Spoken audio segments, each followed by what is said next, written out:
지금 밀라노 현지는 발칵 뒤집혔습니다. 개막 36시간이 지난 지금 가장 핫한 장소는 경기장이 아닙니다. 가장 뜨거운 관심을 받는 곳은 다름 아닌 대한민국의 코리아 하우스입니다.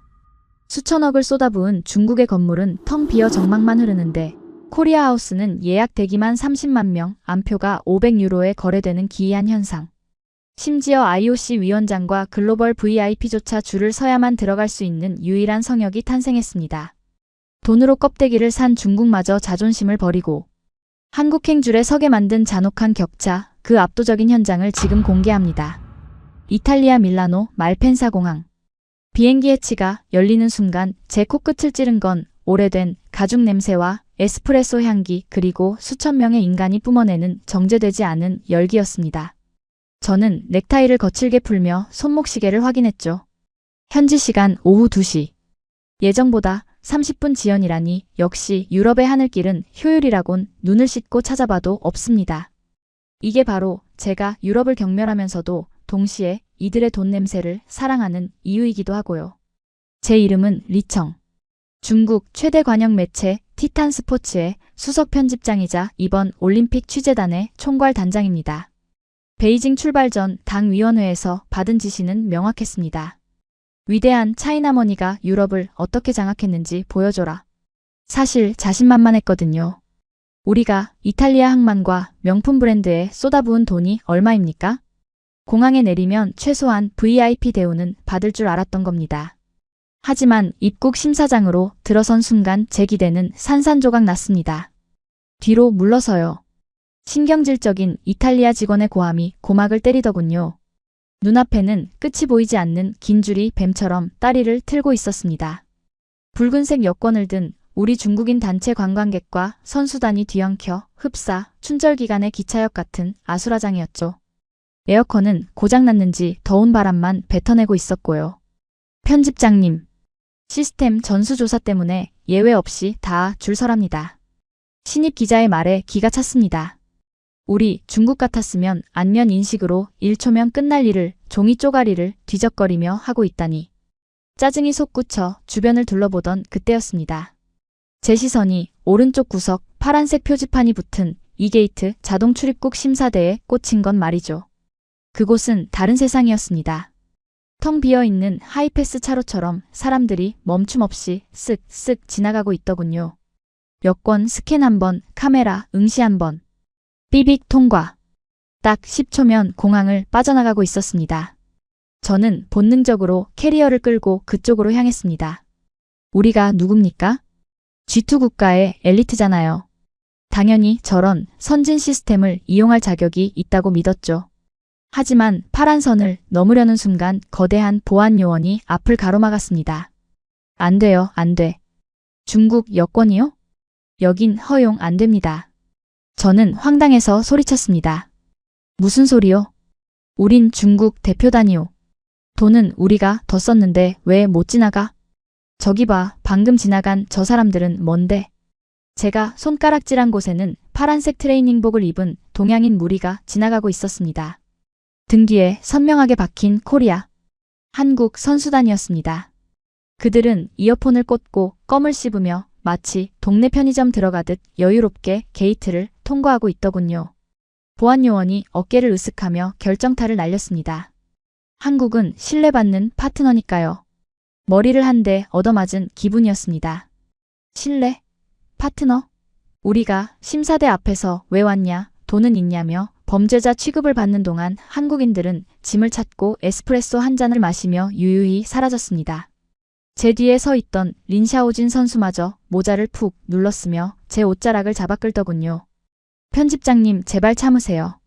사람들 쳐다봅니다. 결국 저는 3시간을 그 지옥 같은 줄에 서 있어야 했습니다. 땀에 젖은 채 겨우 공항을 빠져나오며 저는 이를 갈았습니다. 이탈리아 놈들이 감히 돈의 힘을 무시해? 두고 보자. 공항에선 졌을지 몰라도 본 게임은 다르다. 밀라노 시내 한복판 가장 비싼 땅에 세운 우리의 자존심 차이나하우스. 그 압도적인 규모를 보면 한국의 콧대도 이탈리아의 오만함도 납작해질 거라 확신했습니다. 하지만 그때까지만 해도 저는 몰랐습니다. 제가 믿었던 그 차이나하우스가 공항보다 더 큰 굴욕을 안겨줄 줄은 꿈에도 몰랐던 겁니다. 밀라노 말펜사 공항을 빠져나와 시내로 향하는 A8 고속도로 위. 검은색 벤츠 택시는 마치 롤러코스터라도 탄 것처럼 거칠게 도로를 질주하고 있었습니다. 운전대를 잡은 이탈리아 기사는 태평하게 콧노래를 흥얼거리고 있었지만 뒷좌석에 앉은 제 심기는 여전히 불편하기 짝이 없었죠. 셔츠깃은 식은땀에 젖어 눅눅했고 공항에서 3시간이나 서 있었던 탓에 종아리는 터질 듯이 욱신거렸으니까요. 창밖으로 스쳐 지나가는 이탈리아의 풍경은 평화롭기만 하더군요. 하지만 그 평화가 저에겐 오히려 독이었습니다. 마치 너희가 아무리 돈을 싸들고 와도 우리는 눈 하나 깜짝 안 한다라고 비웃는 것 같았거든요. 저는 넥타이를 거칠게 잡아당기며 품 안에서 태블릿 PC를 꺼내 들었습니다. 이제 징징거리는 건 끝입니다. 숫자로 증명할 시간이니 말입니다. 우리가 이번 올림픽 마케팅에 쏟아부은 예산이 무려 5억 위안 한국 돈으로 1,000억에 가깝습니다. 밀라노 두오모 광장 근처에 가장 비싼 역사적 건물을 통째로 임대해서 차이나하우스를 지었고 현지 유력 일간지 일면을 우리 광고로 도배했죠. 이 정도 물량 공세면 개막 초반 이슈는 우리가 다 집어삼켰어야 정상입니다.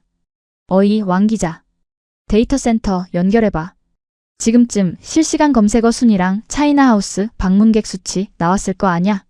제가 신경질적으로 퇴근하자 조수석에 앉은 신입 기자가 허둥지둥 노트북을 열더군요.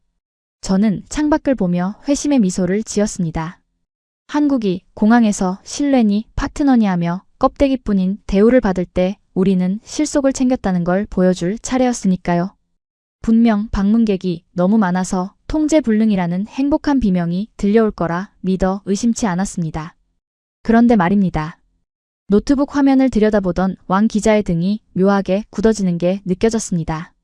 타닥거리던 타자 소리가 뚝 끊기더니 녀석이 마른 침을 꿀꺽 삼키는 소리가 적막한 차 안을 울리더군요. 편집장님? 왜 그래? 서버가 터지기라도 했어? 접속자가 너무 많아서? 그게 아니라 데이터가 좀 이상합니다.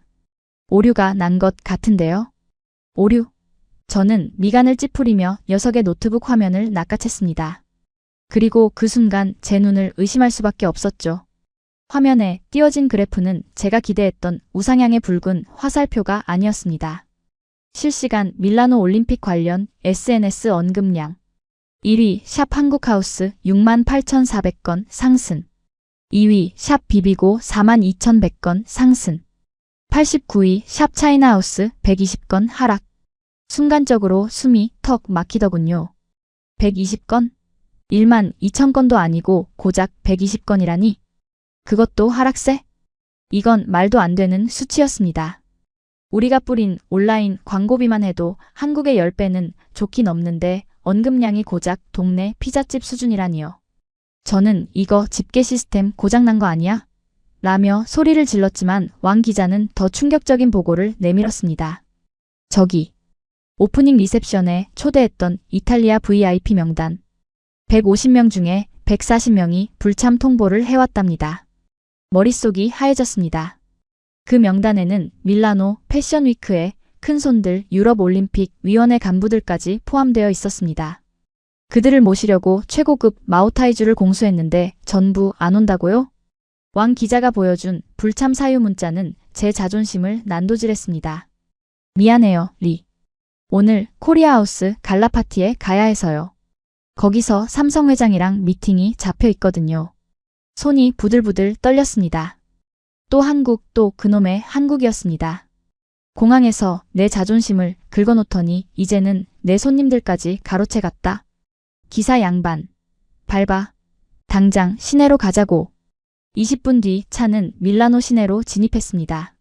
그리고 저 멀리 우리가 임대한 웅장한 붉은색 건물이 눈에 들어왔습니다. 거대한 오성홍기와 황금색 용 무늬 장식. 외관만 봐도 압도적이었죠.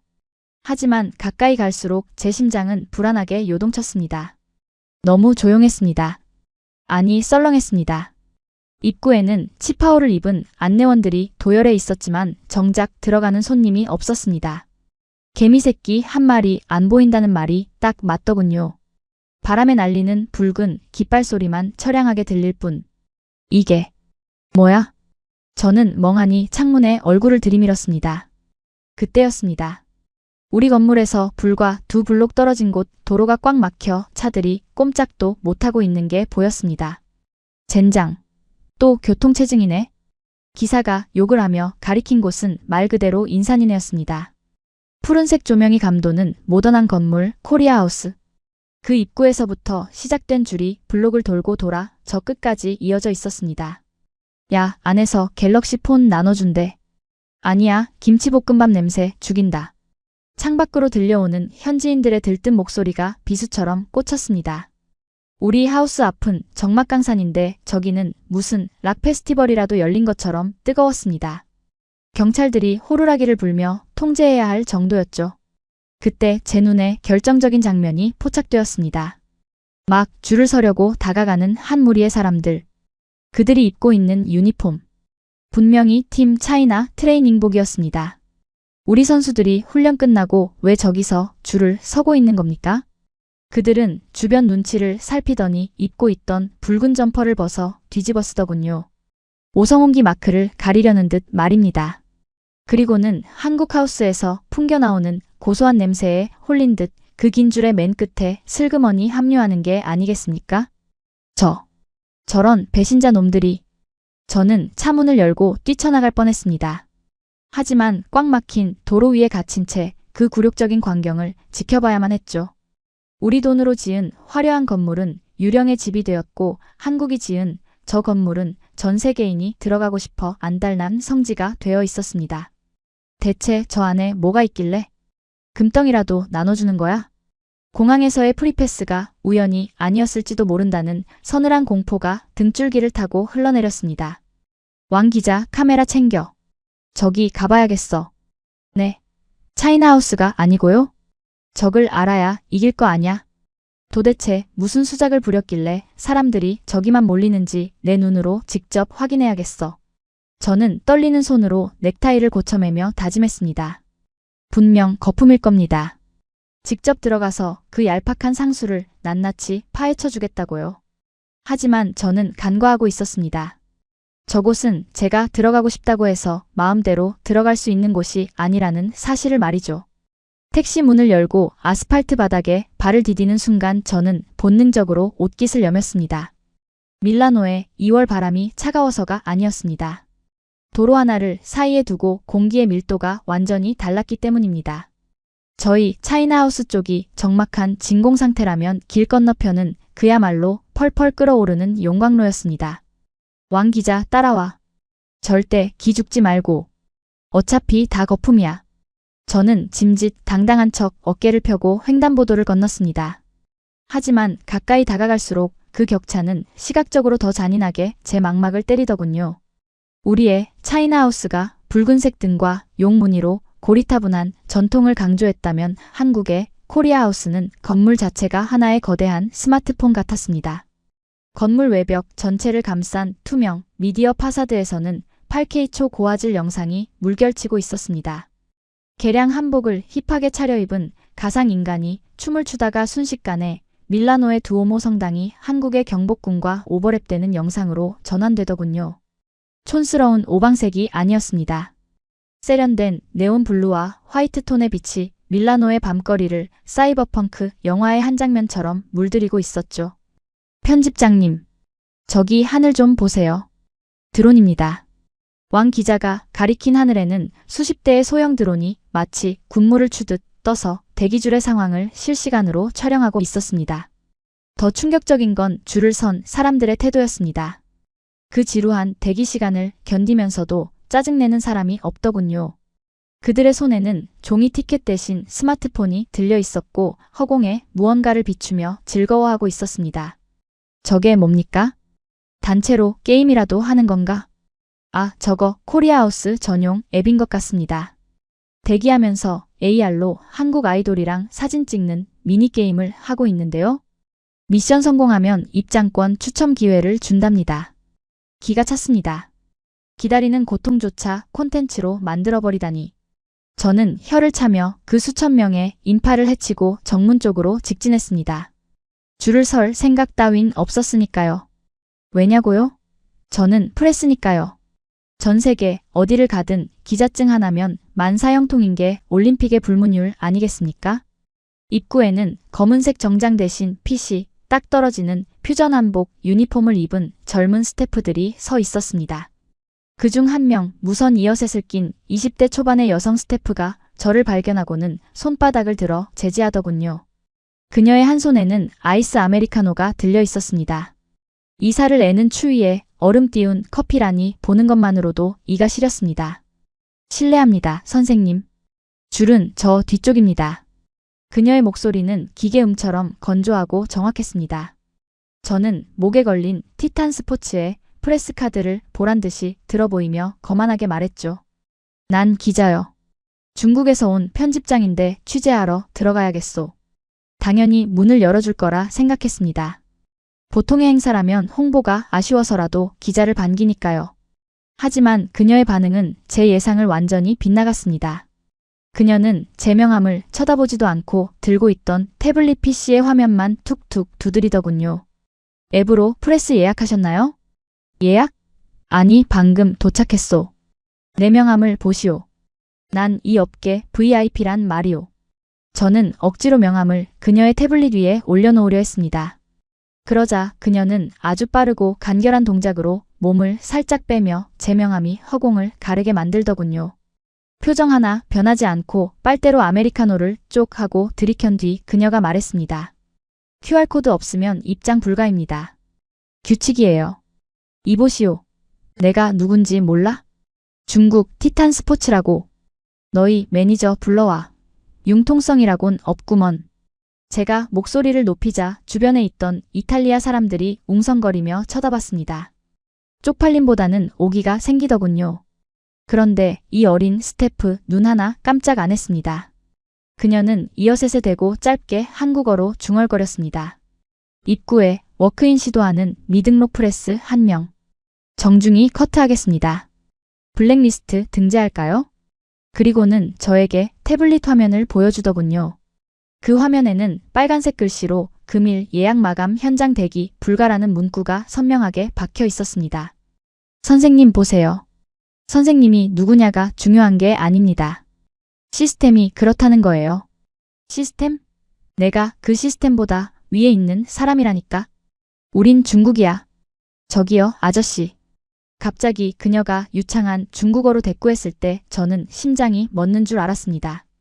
그녀의 중국어 발음은 베이징 아나운서처럼 완벽했고 억양은 더없이 차가웠습니다. 여기 예약 시스템은 3개월 전에 열렸고 10분 만에 마감됐습니다. 지금 안에는 IOC 위원장님도 계시고 삼성 회장님도 계세요. 그분들도 다 사전에 비서실 통해서 QR코드 받고 들어오셨습니다. 아저씨가 그분들보다 높으세요? 떼쓰지 마시고 돌아가세요. 말문이 턱 막혔습니다. 논리로 반박할 틈을 주지 않는 속사포 같은 팩트 폭격.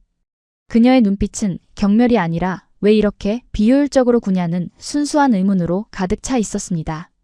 그때 제 등 뒤에서 누군가 제 어깨를 톡톡 쳤습니다.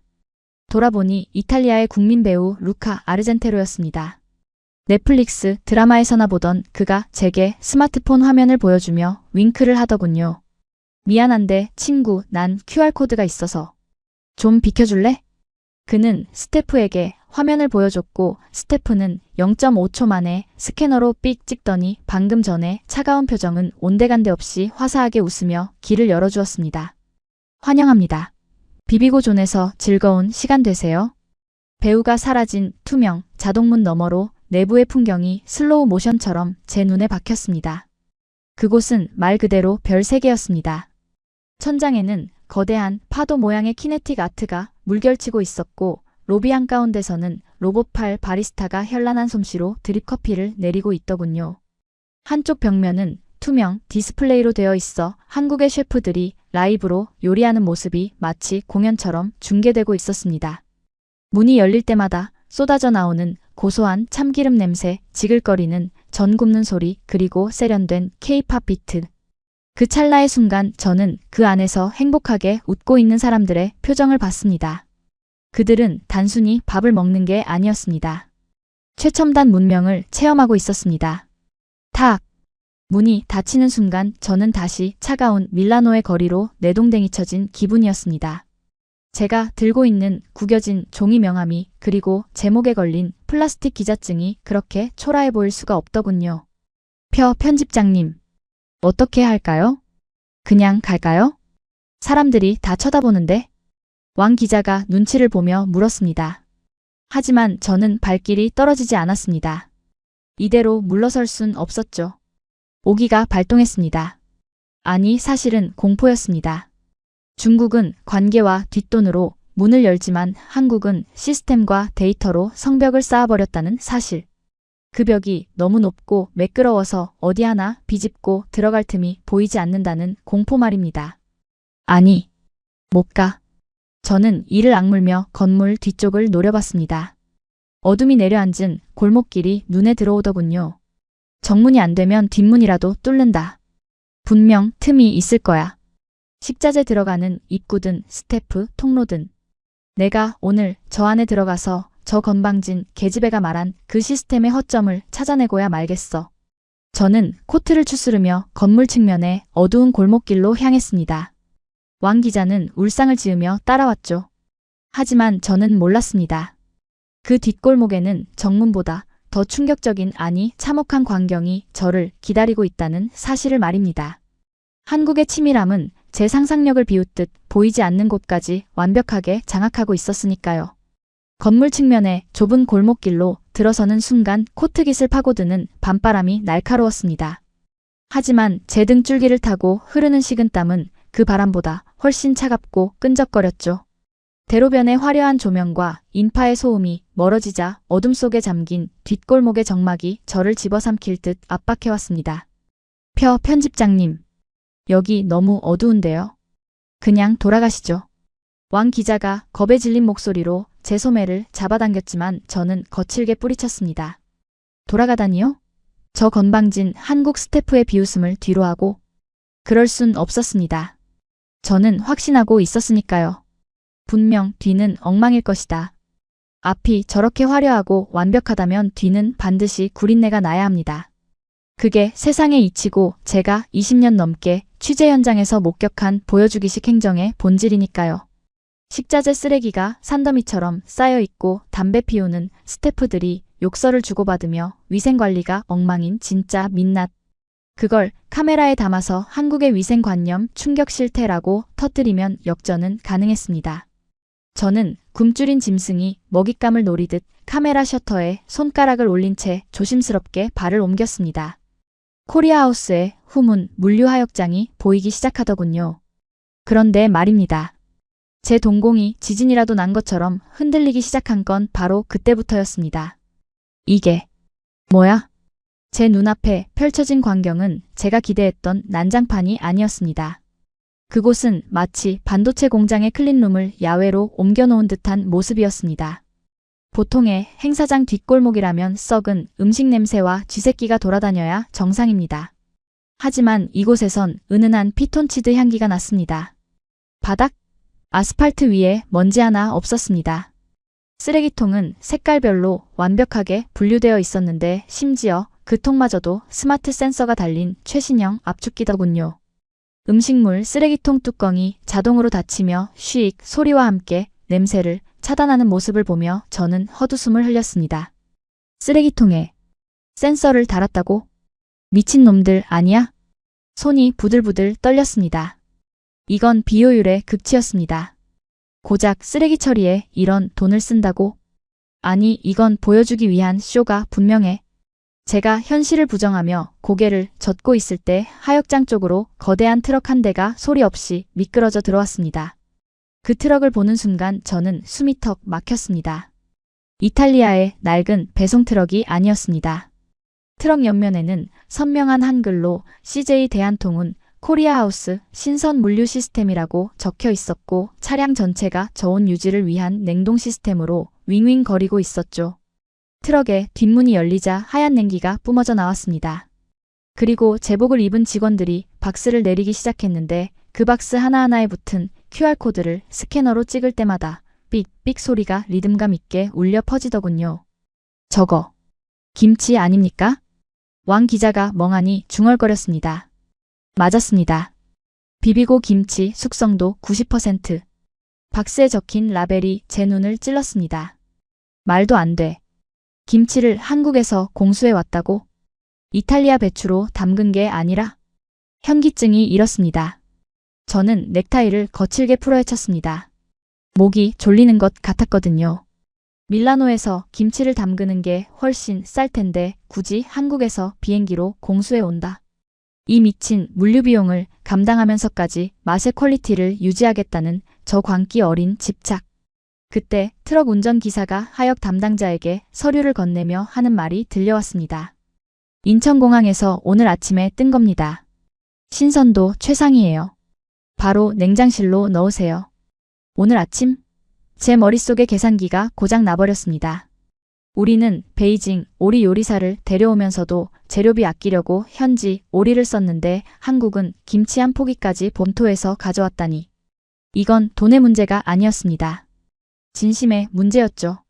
그리고 그 진심이 제 오만함을 산산조각 내고 있었습니다. 아니야. 이건 조작이야. 저 박스 안에는 텅 비었을 거야. 그래, 다 쇼라고.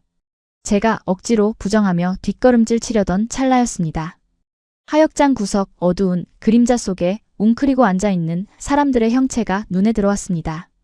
대여섯 명 정도 되어 보이는 그들은 마치 죄인처럼 벽에 붙어서 무언가를 허겁지겁 먹고 있더군요. 그럼 그렇지. 저는 회심의 미소를 지었습니다. 드디어 잡았습니다. 고된 노동에 시달리다 못해 추운 뒷골목에서 찬밥을 먹고 있는 한국 스태프들의 비참한 실태. 이걸 찍어서 한국의 노동 착취 현장이라고 보도하면 아까의 그 완벽한 이미지는 한 방에 날아갈 겁니다.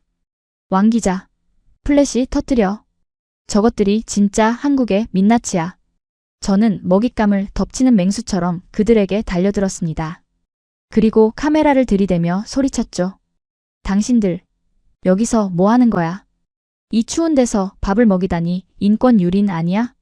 제고함 소리에 그들이 화들짝 놀라며 고개를 들었습니다. 입가에 벌건 양념을 묻힌 채 토끼 눈을 하고 저를 쳐다보는 그들의 얼굴. 그 순간 저는 들고 있던 카메라를 떨어뜨릴 뻔했습니다. 그들은 한국 스태프가 아니었습니다. 그들이 입고 있는 점퍼 사이로 삐져나온 붉은색 트레이닝복, 그리고 가슴에 선명하게 박힌 노란색 오성원기. 리우 샤오앙? 판커신? 제 입에서 헛바람이 새어나왔습니다. 그들은 바로 우리 중국 쇼트트랙 국가대표 선수들이었습니다. 내일 당장 예선전을 치러야 할 우리 선수들이 왜 중국 선수촌 식당도 아니고 차이나하우스도 아니고 이 남의 나라 건물 뒤편 쓰레기장 옆에 쭈그리고 앉아 있는 겁니까? 그들의 손에 들린 것을 보았습니다. 김이 모락모락 나는 컵밥과 매콤한 냄새가 진동하는 떡볶이, 그리고 한국식 양념치킨이었습니다. 너희들 지금 여기서 뭐 하는 짓이야? 제 목소리가 갈라져 나왔습니다. 너무 놀라서 화조차 나지 않았습니다. 선수들은 저를 알아보고 사색이 되었습니다. 주장인 판커신이 급하게 먹던 떡볶이 컵을 등 뒤로 숨기며 벌떡 일어났습니다. 편집장님, 그게 아니고요. 그게 아니면 왜 너희가 한국 음식을 훔쳐먹고 있어? 차이나하우스에 셰프들이 만든 요리가 산더미처럼 쌓여 있는데? 제가 멱살이라도 잡을 기세로 다가가자 구석에 있던 어린 신인 선수가 울먹이며 툭 뱉어버리더군요. 하지만 맛이 없는걸요. 귀를 의심했습니다. 맛이 없다고? 차이나하우스 밥은 다 식어서 기름 덩어리고 냄새도 이상하고, 근데 한국 하우스 밥은 진짜 맛있단 말이에요. 이거 먹으면 힘이 난다고요. 쿵쿵쿵.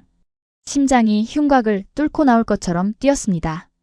피가 거꾸로 솟는다는 게 이런 기분일까요? 우리 선수들이 중화 요리가 세계 최고라고 자부하는 우리 입맛이 고작 저 한국의 인스턴트 컵밥 따위에 함락당했다고요? 거짓말 마. 너희 세뇌당한 거야. 저거 다 화학조미료 범벅이라고.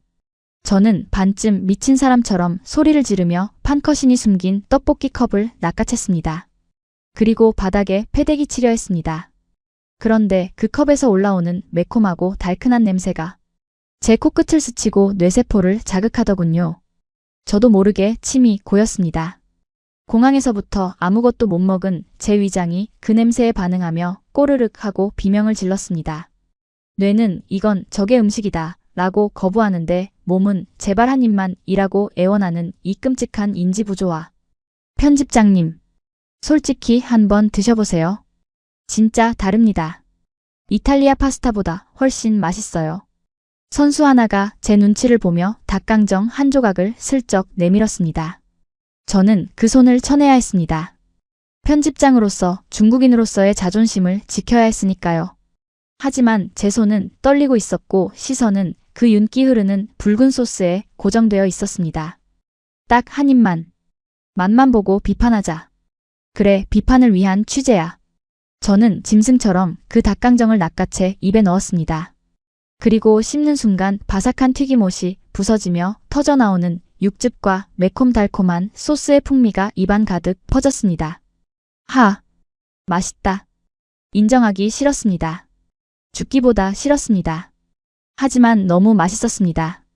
식은 차이나하우스의 딤섬과는 비교도 안 될 만큼 따뜻하고 자극적이며 황홀했습니다. 눈물이 핑 돌더군요. 매워서가 아니었습니다. 억울해서였습니다.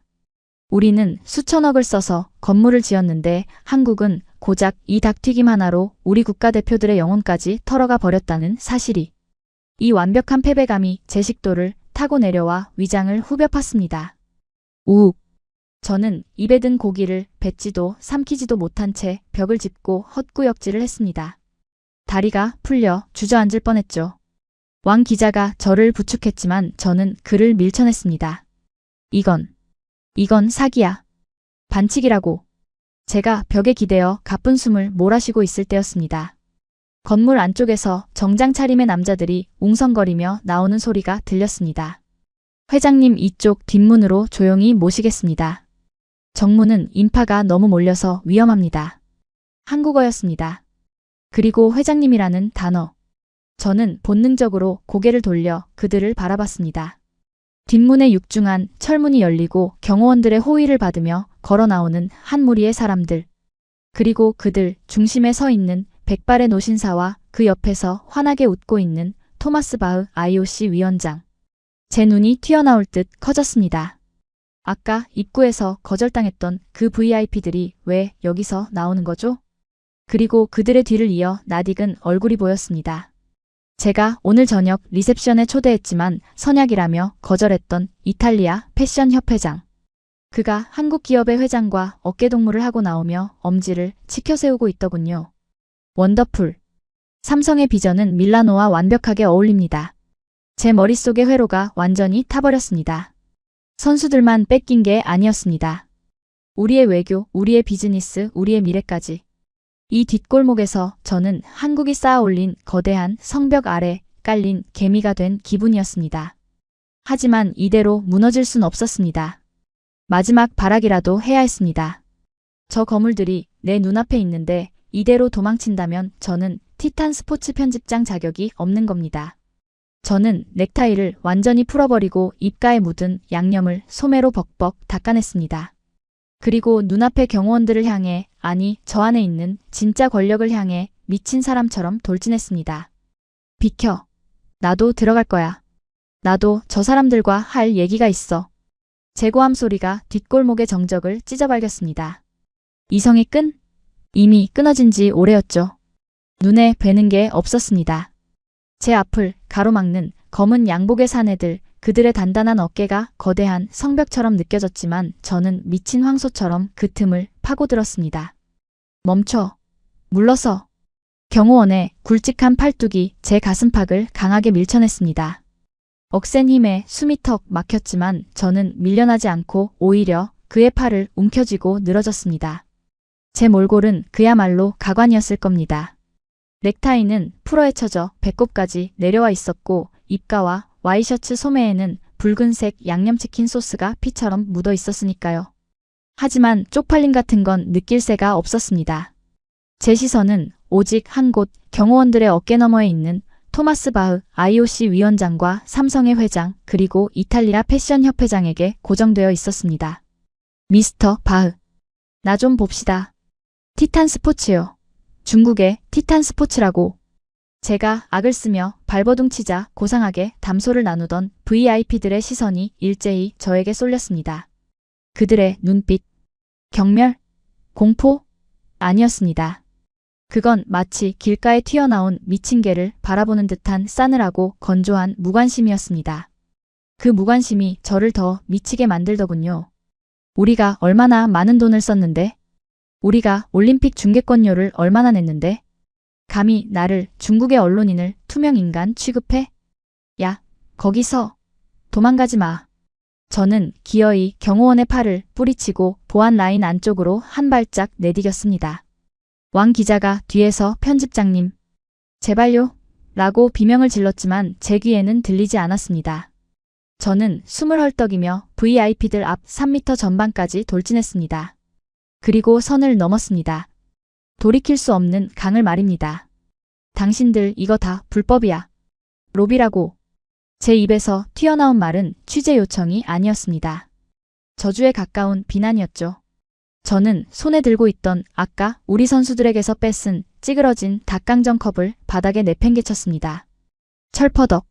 붉은 양념이 묻은 닭고기 조각이 아스팔트 바닥에 흉하게 흩어졌고 그중 한 조각이 튀어올라 이탈리아 패션 협회장의 명품 구두 코에 묻었습니다. 순간 주변의 공기가 꽁꽁 얼어붙었습니다. 판커신을 비롯한 중국 선수들은 입을 틀어막고 주저앉았고 왕 기자는 카메라를 든 손을 부들부들 떨며 얼굴이 사색이 되었습니다. 하지만 저는 멈추지 않았습니다. 오히려 그 정적을 즐기며 삿대질을 해댔죠. 이깟 싸구려 튀김 쪼가리로 VIP들을 매수해? 이게 당신들이 말하는 올림픽 정신이야? 저는 토마스 바흐 위원장을 노려보며 침을 튀겼습니다. IOC 위원장이라는 작자가 중국 하우스에는 코빼기도 안 비치더니 여기 뒷골목에서 한국인들이랑 히히덕거리고 있어? 얼마 받았어? 삼성이 얼마나 찔러줬길래 우리 차이나 하우스는 개무시하고 여기만 들락거리는 거냐고. 제고함은 골목을 넘어 코리아 하우스 안쪽까지 울려 퍼질 정도로 컸습니다. 이건 질문이 아니었습니다. 그냥 분풀이였죠. 너희가 우리보다 돈이 많을 리 없어. 그런데 왜 너희가 이겨? 분명 더러운 뒷거래가 있을 거야. 그 옹졸하고 패배주의적인 생각이 제 입을 통해 배설되고 있었습니다. 대답해. 내일 당장 전 세계에 터뜨릴 거야. IOC가 한국 기업이랑 결탁해서 중국을 왕따시켰다고. 증거? 여기 있잖아. 이 뒷구멍으로 몰래 만나는 게 증거 아니야. 저는 바닥에 떨어진 치킨 조각을 발로 지디겨 밟았습니다. 이딴 게 뭐라고? 우리 중국 요리는 5,000년 역사야. 너희가 흉내도 못 낼 깊이가 있다고. 그런데 고작 이딴 자극적인 인스턴트 맛에 홀려서 국격을 팔아먹어? 숨이 턱 끝까지 차올랐습니다. 속이 시원하더군요. 그래, 이렇게라도 질러야 내 자존심이 삽니다. 저는 씩씩거리며 그들의 반응을 기다렸습니다. 당황하겠지? 변명하겠지? 아니면 무서워서 사과라도 하겠지? 하지만 제 예상은 보기 좋게 빗나갔습니다. 토마스 바흐 위원장은 눈 하나 깜짝하지 않았습니다. 그는 바닥에 떨어진 치킨 조각을 잠시 내려다보더니 옆에 서 있던 한국인 신사 삼성의 회장에게 고개를 돌리며 아주 낮은 목소리로 물었습니다. 저 사람, 취했습니까? 그러자 삼성 회장이 씁쓸한 미소를 지으며 어깨를 으쓱하더군요. 뭐가 됐든 확실히 무례하군요. 그 짧은 대화. 거기엔 저에 대한 분노조차 없었습니다. 그저 레벨이 안 맞는 사람을 대하는 귀족들의 여유만이 넘쳐 흘렀습니다. 그 태연함이 저를 더 비참하게 만들었습니다. 무시당하는 것보다 더 무서운 건 존재 자체를 부정당하는 것이니까요. 그때였습니다. VIP들 뒤에 그림자처럼 서 있던 한 남자가 앞으로 걸어 나왔습니다. 코리아 하우스의 총괄 디렉터로 보이는 40대 중반의 날카로운 인상을 가진 남자였습니다. 그는 흥분한 경호원들을 손짓으로 제지하더니 뚜벅뚜벅 제 앞으로 걸어왔습니다. 그의 구두 굽소리가 제 심장 박동 소리와 겹쳐 들렸습니다. 그는 제 코 앞 딱 30cm 거리에서 멈춰 섰습니다. 키는 저보다 작았지만 그가 뿜어내는 기세는 저를 압도하고도 남았습니다. 그는 화를 내지 않았습니다. 소리를 지르지도 않았습니다. 그저 주머니에서 새하얀 손수건을 꺼내더니 제 와이셔츠에 묻은 붉은 양념 자국을 툭툭 털어주더군요. 마치 더러운 것을 치우듯이. 리청 편집장님. 맞으시죠? 그가 유창한 중국어로 그것도 아주 정중한 존댓말을 썼습니다. 제 이름을 알고 있다는 사실에 등골이 서늘해졌습니다. 당신. 누구야? 소란 피우지 마시고 돌아가십시오. 선수들이 봅니다. 어른답지 못하게 왜 이러십니까? 그의 목소리는 나긋나긋했지만 그 안에 담긴 내용은 뼈를 때리는 팩트였습니다. 그는 고개를 살짝 돌려 구석에 쭈그리고 앉아 벌벌 떨고 있는 판커신과 중국 선수들을 바라봤습니다. 당신 나라 선수들이 배가 고파서 밥 좀 먹으러 왔습니다. 우리 밥이 맛있어서 염치불고하고 찾아왔더군요. 그래서 따뜻한 밥 한 끼 대접해서 보내려는데 그게 그렇게 화가 나십니까? 이건 자존심 문제야. 너희가 우리 선수들한테 무슨 짓을 했는지 내가 모를 줄 알아? 약이라도 탔겠지. 제가 억지를 부리자 그가 피식 웃더군요. 그 웃음. 아까 정문에서 만난 여자 스태프와 똑같은 그 재수 없는 여유. 약이라니요. 우린 그런 거 안 합니다. 그건 4년 전 베이징 때 당신들이나 하던 짓이죠. 그리고 로비요? 매수요? 그는 바닥에 떨어진 찌그러진 컵을 눈짓으로 가리켰습니다. 우리가 돈으로 사람을 샀다고 생각하십니까? 착각하지 마세요. 저분들이 여기 온 건 당신들이 줄 수 없는 게 여기 있기 때문입니다. 우리가 못 주는 게 뭔데? 돈? 권력? 우리가 다 가지고 있어. 아니요. 그가 제 눈을 똑바로 쳐다보며 한 글자 한 글자 또박또박 박아 넣었습니다. 매력. 돈으로 건물을 지을 순 있어도 사람의 마음을 살 순 없습니다. 당신네 하우스가 텅 빈 이유? 간단합니다. 재미가 없으니까. 촌스러우니까. 그리고 그는 한 발짝 더 다가와 제 귀에 대고 속삭였습니다. 무례하니까. 지금 당신처럼. 머릿속에서 무언가 툭 하고 끊어지는 소리가 들렸습니다. 무례하다. 내가? 천하의 티탄 스포츠 편집장인 내가 고작 한국인 따위에게 훈계를 들어? 이 건방진 새끼가. 저는 참지 못하고 주먹을 휘둘렀습니다. 그의 면상을 갈겨버리고 싶었습니다. 하지만 제 주먹은 허공을 갈랐습니다. 어느새 다가온 경호원 2명이 제 양팔을 뒤로 꺾어 제압했기 때문입니다. 놔. 이거 안 놔. 끌어내. 디렉터의 짧은 명령이 떨어졌습니다. 그는 더 이상 저를 상대할 가치도 없다는 듯 등을 돌렸습니다. 그리고 더러워진 구두를 신은 이탈리아 협회장에게 다가가 정중하게 고개를 숙이더군요. 소란 피워 죄송합니다. 세탁은 저희가 처리하겠습니다. 괜찮아요. 열정은 좋지만 광기는? 글쎄요. 이탈리아 협회장은 혀를 차며 저를 한번 흘겨보더니 다시 코리아하우스 안으로 들어갔습니다. 바흐 위원장도 삼성 회장도 저를 투명 인간 취급하며 다시 건물 안으로 사라졌습니다. 안 돼. 가지 마. 야, 내 말 아직 안 끝났어.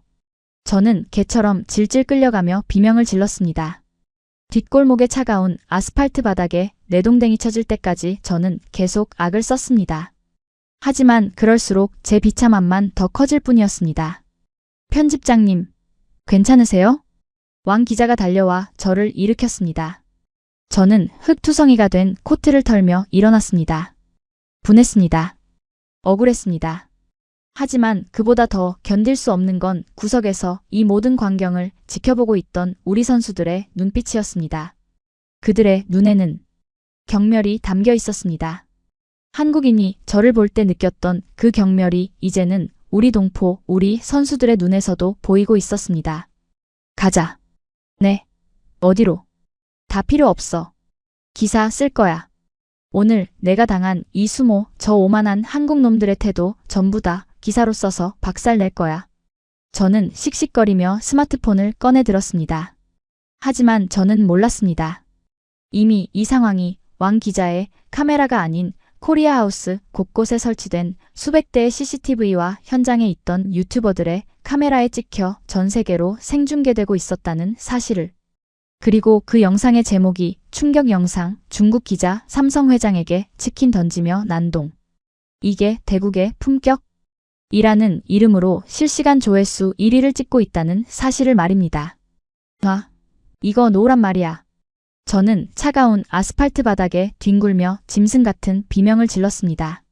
코리아하우스의 보안 요원들은 저를 골목 밖으로 질질 끌고 나간 뒤 마치 오염된 쓰레기 봉투를 처리하듯 보도블록 위에 패대기 쳤습니다. 꺼져. 그리고 다시는 오지 마. 철컹. 육중한 철문이 굳게 닫혔습니다. 뒷골목에는 다시 무거운 정막이 찾아왔습니다.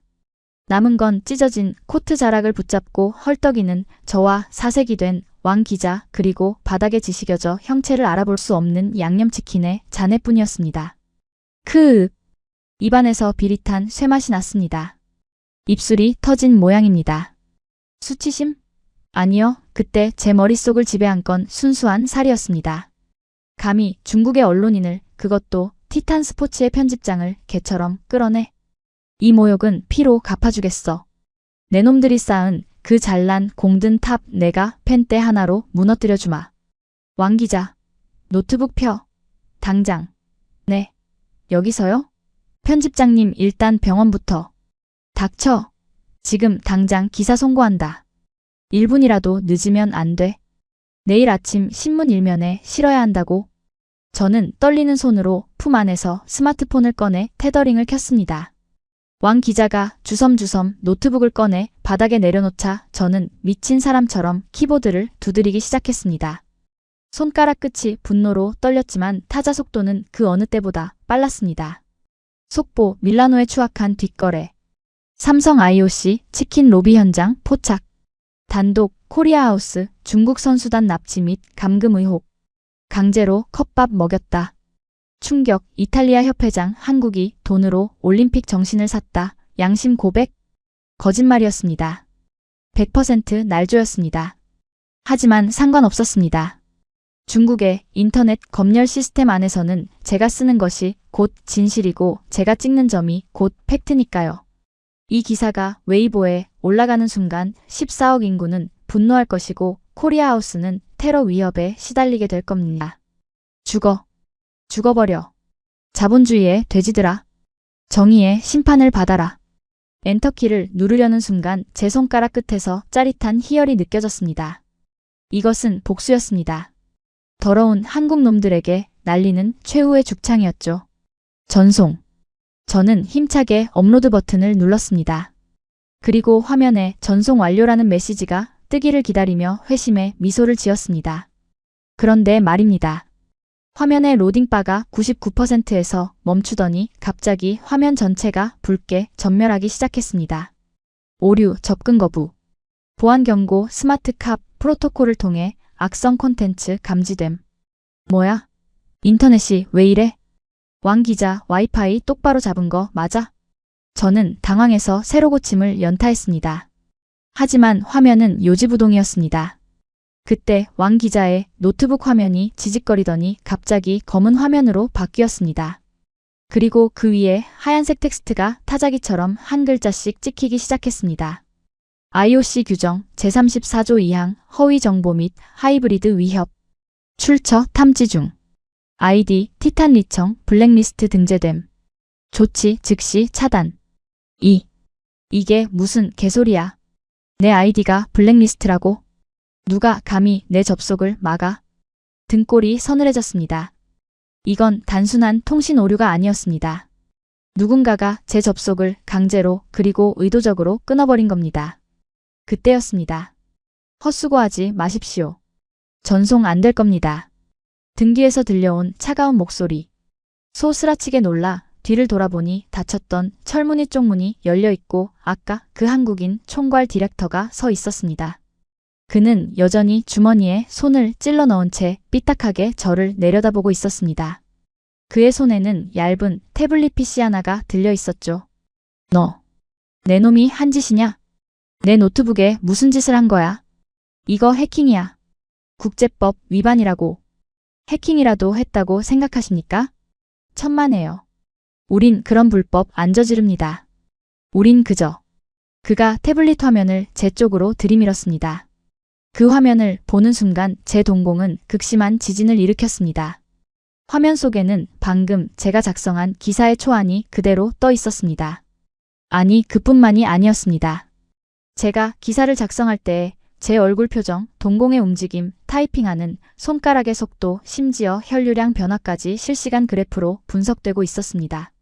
대상 리청, 스트레스 수치 높음 공황 상태, 진실 확률 0.02%, 악의적 의도 99.8%, 판정 가짜뉴스 차단됨. 이게 뭐야? 내 생체 정보를 왜 내가 가지고 있어? KAI 팩트체크 가디언 디렉터가 건조하게 설명했습니다. 이번 밀라노 올림픽의 공식 메인 서버와 프레스센터 네트워크는 한국 기업이 관리합니다. 그리고 IOC와 협약된 클린 올림픽 조약에 따라 경기장 반경 5km 내에서 작성되는 모든 기사는 1차적으로 AI 알고리즘의 팩트 검증을 거치게 되어 있죠. 당신이 접속한 그 공용 네트워크 우리 관할입니다. 검증? 웃기지 마. 너희가 내 기사를 검열할 권리가 어디 있어? 이건 언론 탄압이야. 검열이 아닙니다. 방역이죠. 바이러스가 퍼지기 전에 잡는 거. 그는 태블릿을 톡톡 두드리며 말을 이었습니다. 당신이 쓴 기사. 선수 감금, 치킨 로비. 여기 CCTV 영상과 음성 분석 데이터랑 대조해볼까요? 그가 화면을 터치하자 영상 하나가 팝업으로 떴습니다. 그 영상 속에는 판커신 선수가 양념치킨을 먹으며 진짜 맛있다. 하나 더 먹으면 안 돼요? 라고 웃는 모습과 제가 그 컵을 뺏어서 바닥에 던지며 VIP에게 욕설을 퍼붓는 음성 파형이 적나라하게 겹쳐지고 있었습니다. 모든 물증이 이 기사의 내용과 정반대라고 말하고 있습니다. 당신의 기사는 팩트가 아니라 그저 데이터 쓰레기일 뿐입니다. 그는 저를 비웃는 대신 안타깝다는 듯 혀를 찼습니다. 리청 편집장님, 지금은 2026년입니다. 아직도 펜대 하나로 세상을 속일 수 있다고 믿으십니까? 당신이 거짓말을 타이핑하는 속도보다 우리 AI가 진실을 검증하는 속도가 0.5초 더 빠릅니다. 우린 당신의 거짓말이 인터넷망을 타기도 전에 이미 삭제했습니다. 이 악마 같은 놈들. 저는 다리에 힘이 풀려 주저앉았습니다. 공포스러웠습니다. 제 앞에 서 있는 이 남자가, 아니 대한민국이라는 나라가 거대한 괴물처럼 느껴졌습니다. 단순히 기술이 좋은 게 아니었습니다. 그들은 이 모든 상황을 예측하고 시스템으로, 법으로, 데이터로 촘촘한 그물망을 짜놓고 저 같은 놈이 걸려들기만을 기다리고 있었던 겁니다. 그럼 내가 기사를 못 낸다는 거야? 못 내는 정도로 끝나면 다행이게요. 디렉터가 손가락 하나를 까딱하자 제 스마트폰에서 지잉 하고 미친 듯이 알람이 울리기 시작했습니다. IOC 언론 담당관실, 알림 프레스 인가 자격 박탈됨, 밀라노 경찰청, 경고 공공질서 위반, 추방 절차 개시됨. 추방? 저는 스마트폰을 떨어뜨릴 뻔했습니다. 취재 비자가 실시간으로 취소되었다고요? 버튼 하나로? 내가 누군 줄 알고? 당신은 방금 IOC 위원장과 글로벌 파트너 기업 회장에게 물리적 위협을 가했습니다. 그리고 악의적인 허위사실 유포를 시도했죠. 이 정도면 기자가 아니라 테러리스트로 분류되어도 할 말 없는 거 아십니까? 디렉터는 한 발짝 다가와 쭈그리고 앉아 제 눈높이를 맞췄습니다. 그의 눈동자는 감정 없이 차갑게 식어 있었습니다. 리청 씨, 당신이 실수한 건 딱 하나입니다. 우리를 경쟁자라고 착각한 것. 우리는 당신들과 경쟁하지 않습니다. 우리는 표준을 만듭니다. 당신들이 뒷골목에서 음모론을 꾸밀 때 우리는 서버실에서 전 세계의 규칙을 설계하고 있었다, 이겁니다. 그는 바닥에 떨어진 제 스마트폰을 주워 먼지를 털더니 제 가슴 포켓에 꽂아주었습니다. 기념품으로 가져가세요. 아, 그리고 마지막 선물. 그가 태블릿 화면을 슬라이드하자 라이브 영상 하나가 떴습니다. 그것은 바로 옆 차이나하우스의 내부 CCTV 화면이었습니다. 텅 비어 있어야 할 그곳에 지금 막 수십 명의 사람들이 들이닥치고 있었습니다. 노란색 조끼를 입은 이탈리아 위생국 직원들과 소방 공무원들이었습니다. 당신네 차이나하우스. 위생 불량, 소방 안전 기준 미달, 그리고 식자재 관리 소홀로 지금 영업 정지 처분 내려졌습니다. 뭐? 말도 안 돼. 누가 신고한 거야? 너야? 그가 씩 웃었습니다. 신고요? 촌스럽게 누가 전화로 신고합니까? 우리 한국 드론이 아까 당신네 건물 상공을 지나가다가 열화상 카메라로 스캔했는데 주방 환풍구 온도가 기준치를 초과하고 쥐가 돌아다니는 열감지 신호가 잡혔거든요. 그래서 우리 시스템이 자동으로 이탈리아 위생국 서버에 데이터를 전송했습니다. 자동 신고죠. 으아악. 저는 머리를 감싸쥐고 비명을 질렀습니다. 완벽한 패배였습니다. 변명의 여지가 없는 빠져나갈 구멍이 단 1mm도 없는 완벽한 체크메이트. 폭력도 욕설도 없었습니다. 그저 데이터와 규정 그리고 압도적인 시스템의 격차만이 저를 짓밟고 있었습니다. 한국은 손가락 하나 까딱하지 않고 드론과 AI만으로 우리 거대한 차이나하우스의 문을 닫아버린 겁니다.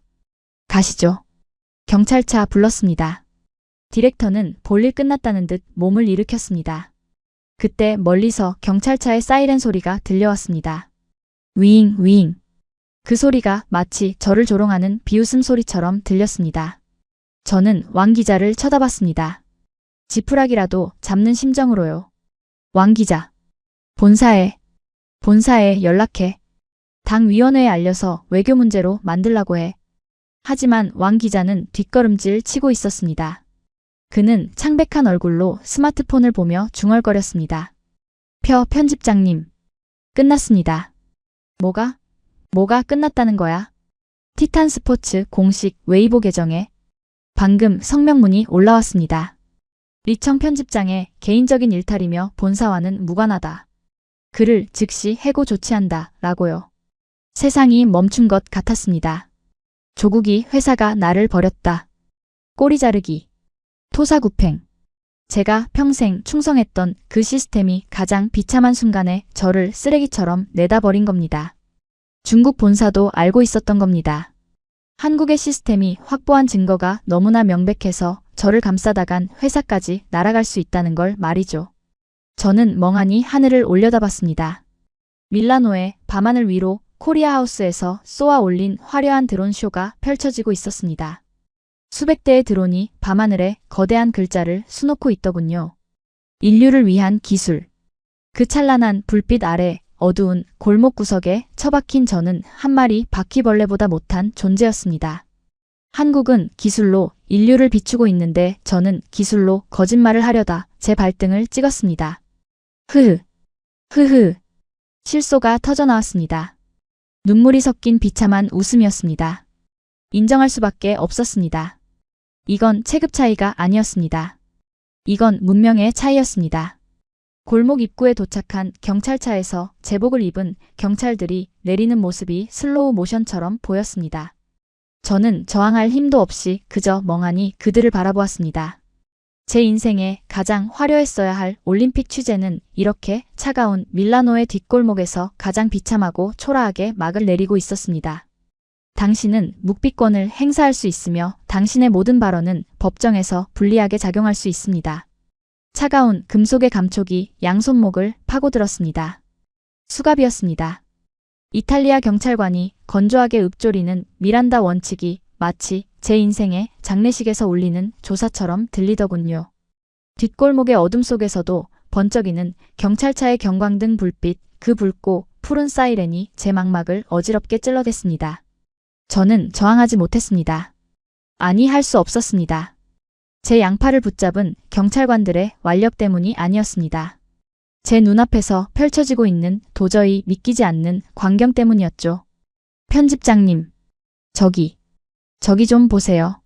경찰차 뒷좌석에 구겨 넣어지기 직전 왕 기자가 떨리는 손으로 가리킨 곳. 그곳은 바로 도로 건너편 우리가 그토록 자랑하던 차이나하우스였습니다. 불과 1시간 전까지만 해도 붉은 조명으로 화려하게 빛나던 그 웅장한 건물이 지금은 칠흑 같은 어둠 속에 잠겨 있었습니다. 전기가 끊긴 겁니다. 대신 그 앞을 가로막은 건 노란색 바리케이드와 경찰, 소방대라고 적힌 긴급 차량들의 행렬이었습니다. 예방적 압류 조치. 건물 정문에 붙은 노란색 딱지가 제 심장에 비수를 꽂더군요. 그냥 영업 정지가 아니었습니다. 압류였습니다. 한국 디렉터가 말한 자동신고 시스템이 이탈리아 당국에 전송한 데이터는 단순한 위생 불량이 아니었던 겁니다. 건물 구조, 안전진단 미비, 불법 증축, 그리고 소방시설 미작동까지. 우리가 이탈리아 공무원들에게 뒷돈 좀 쥐어주면 넘어가겠지 하고 대충 덮어두었던 그 모든 비리들이 한국의 AI 드론과 센서에 의해 단 10분 만에 낱낱이 까발려진 것이죠. 안 돼. 저게 얼마짜린데? 네, 5억 위안. 저는 신음처럼 중얼거렸습니다. 저 건물이 폐쇄되면 안에 있는 수백 명의 스태프는 갈 곳을 잃습니다. 준비한 식재료는 전량 폐기해야 하고 미리 받아둔 수십억 원의 기업 후원금은 고스란히 위약금으로 토해내야 합니다. 한마디로 경제적 파산이었습니다. 움직여. 머리 숙여. 경찰관이 제 머리를 거칠게 누르며 차 안으로 밀어넣었습니다. 좁은 뒷좌석 철창 너머로 저는 마지막으로 코리아하우스를 바라보았습니다. 그곳은 여전히 아까보다 더 눈부시게 빛나고 있었습니다. 건물 외벽에 미디어 파사드에는 거대한 푸른 고래가 밀라노의 밤하늘을 유영하는 영상이 흐르고 있었고 광장에서는 K-팝 스타의 홀로그램 콘서트가 시작되어 수천 명의 관객이 환호하고 있었습니다. 그들의 표정에는 공포나 불안 따위는 없었습니다. 오직 즐거움과 경이로움만이 가득했죠. 그 빛과 어둠의 대비. 도로 하나를 사이에 두고 한쪽은 미래의 축제가 열리고 있는데 한쪽은 과거의 유물처럼 봉쇄되어 썩어가고 있었습니다. 젠장. 젠장할. 저는 수갑찬 손으로 가죽 시트를 내려쳤습니다. 그때 조수석에 앉은 경찰관이 무전기를 들고 누군가와 통화하는 소리가 들렸습니다. 네, 서장님. 네, 용의자 확보했습니다. 네. 아, SNS 상황이요? 경찰관이 백미러로 저를 힐끗 쳐다보더니 픽 웃으며 말을 잇더군요. 난리 났습니다. 지금 전 세계 트렌딩 1위가 치킨게이트랍니다. 이 중국인 기자가 치킨 던지는 영상 조회수가 벌써 5천만 뷰를 넘었대요. 댓글요? 가관입니다. 중국은 치킨한테 사과해라. 저게 대국의 품격이냐? 한국 AI가 사람보다 낫다. 난리도 아닙니다. 피가 거꾸로 솟았습니다. 치킨게이트? 내 숭고한 취재 정신이 고작 닭튀김 사건으로 조롱거리가 되었다고? 하지만 진짜 지옥은 그 다음이었습니다. 제 주머니에 꽂혀있던 스마트폰이 징징 울리더니 왕 기자가 보낸 마지막 메시지가 잠금 화면 위로 떴습니다. 편집장님. 웨이보 실시간 검색어. 1위 리청 국적 박탈 청원. 2위 티탄스포츠 폐간 요구. 3위 한국 AI 팩트체크 시스템 도입 시급. 4위 쪽팔려서 못 살겠다. 숨이 쉬어지지 않았습니다. 조국 인민들이, 나의 동포들이 나를 버린 것을 넘어 이제는 적국의 시스템을 찬양하고 있었습니다. 한국 AI 시스템 도입 시급. 이 문장 하나가 저를 완전히 무너뜨렸습니다.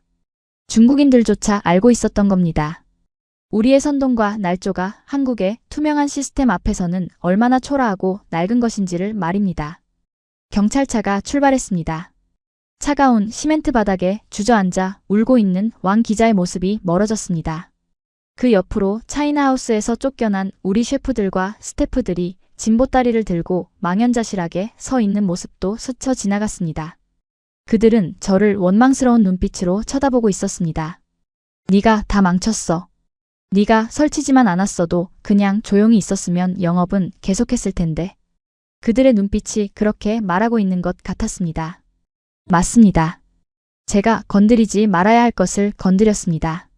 잠자는 사자의 코털을 건드린 게 아니라 깨어있는 AI 알고리즘을 건드린 겁니다. 사자는 물어뜯기라도 하지 이놈의 AI는 표정 하나 안 바꾸고 제 인생의 데이터를 삭제해 버렸으니까요.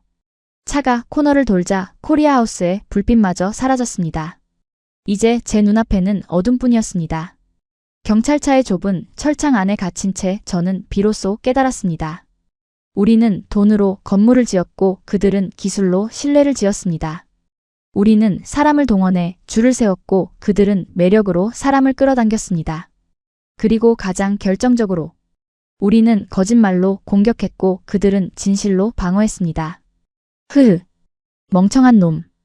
저는 창문에 비친 제 초라한 얼굴을 보며 자조했습니다.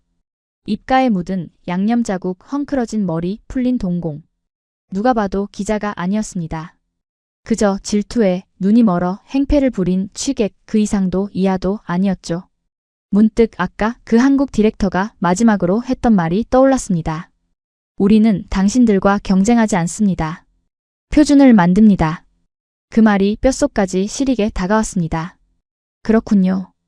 애초에 싸움이 성립되지 않았던 겁니다. 우리는 그들을 이기려고 발버둥 쳤지만 그들은 이미 저 높은 곳에서 새로운 세상을 설계하고 있었으니까요. 경찰차가 밀라노 경찰서 유치장으로 향하는 동안 저는 눈을 감았습니다. 하지만 눈을 감아도 선명하게 떠오르는 잔상. 밤하늘을 수놓던 한국의 드론쇼 문구. 인류를 위한 기술. 그 문구가 마치 제 이마에 낙인처럼 찍혀버린 것 같았습니다.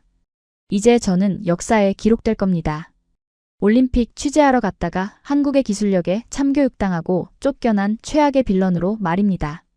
차창 밖으로 밀라노의 밤거리가 흘러갔습니다. 어디선가 한국 가수의 노래가 흘러나오는 것 같았습니다. 그 노랫소리가 패배자인 저를 위한 진원곡처럼 서글프게 들려왔습니다. 철컹.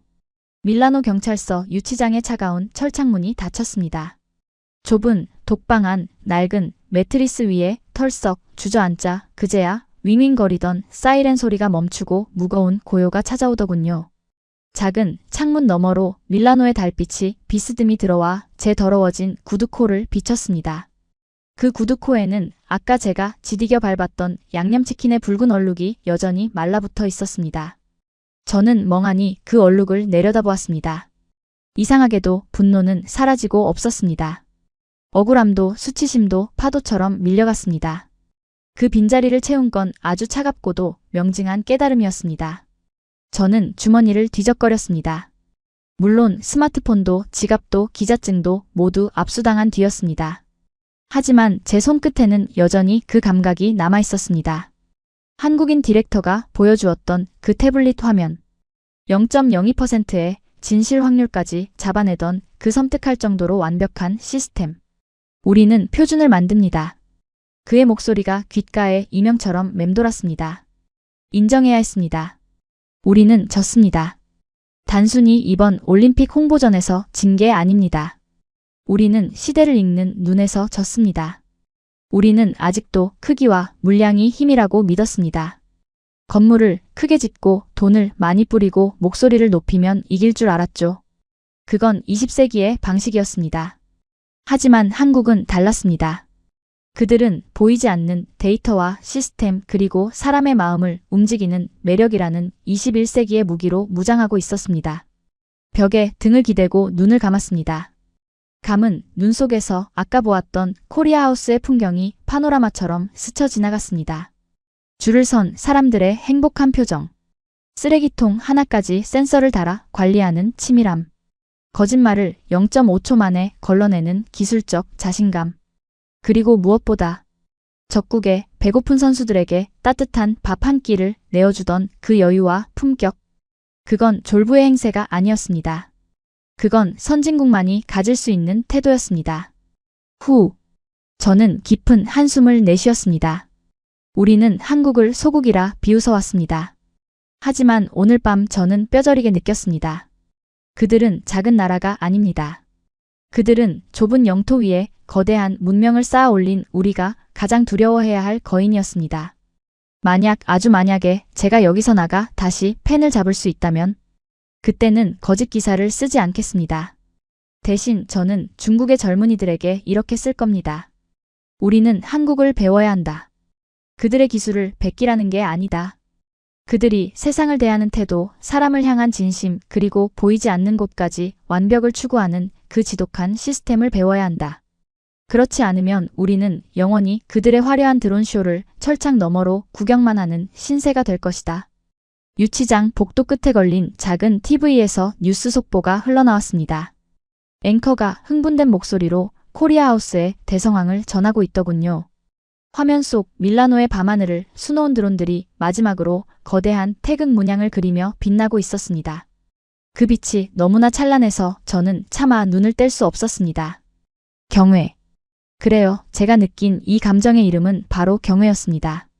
밀라노의 밤은 깊어가고 저는 패배자로서 그리고 목격자로서 그 빛나는 승리를 묵묵히 지켜볼 뿐이었습니다. 오늘의 이야기 어떠셨습니까? 오만했던 중국 기자의 몰락과 우리 대한민국의 통쾌한 승리. 단순히 우리가 이겼다는 짜릿함만 느끼셨나요? 하지만 오늘 이 이야기의 진짜 주인공은 리청을 무너뜨린 AI 기술도 화려한 드론쇼도 아닙니다. 바로 보이지 않는 곳에서 묵묵히 쓰레기를 치우고 새벽부터 김치를 나르고 무례한 손님에게도 끝까지 품격을 잃지 않았던 대한민국의 시스템, 그리고 그 시스템을 만든 우리들의 진심입니다. 리청 기자는 유치장 안에서 뒤늦게 깨달았습니다. 진정한 선진국의 조건은 건물의 높이가 아니라 그 안에 채워진 콘텐츠의 깊이와 사람을 향한 존중이라는 사실을 말이죠. 2026년 밀라노의 밤, 대한민국은 이제 누구도 무시할 수 없는 세계의 표준이 되었습니다. 자부심을 가지셔도 좋습니다. 우리가 만든 기술, 우리가 만든 문화, 그리고 우리가 지켜온 품격이 지금 전 세계를 감동시키고 있으니까요. 오늘 밤 여러분의 가슴 속에도 그 뜨거운 자부심이 타오르길 바라며 저는 여기서 인사드리겠습니다. 지금까지 감동띵동이었습니다.